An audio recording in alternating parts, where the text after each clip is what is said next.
Ladies and gentlemen, this is your stock market update of everything that happened in the stock market that you need to know about. US stocks were at a mix on Friday, as a very turbulent week ended up being a red week. However, we did see some cooler heads in Europe regarding the Greenland situation and the potential tariff war that would go on between the US and the EU. While this week also produced a lot of earning reports, but we saw that Intel sank after their earnings as they posted a worse than expected first quarter result on Thursday that sank their stock almost 16%. The chip giants struggled to meet demands this quarter, and that's not a really good sign for that company and not really for the tech world in general, as they were the first big tech results of this earnings season, and all eyes are to see what happens with the rest of the tech companies. Now, moving on to the US and EU trade war, President Donald Trump argued that his moves worked out at the end, as the market had just about an even week. However, there is ongoing tensions of the EU pulling out of the US assets, which is also sinking the US dollar. But there was some good news on the China-US front this week. TikTok and ByteDance finally closed their deal with Oracle, allowing TikTok to continuously stay in the United States. No more banned. Along with that, Beijing has reportedly told NVIDIA that they are allowed to start preparations for orders on their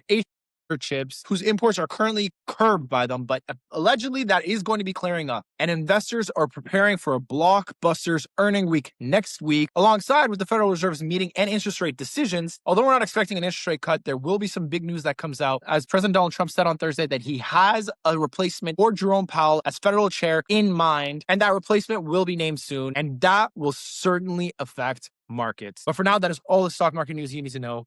Peace.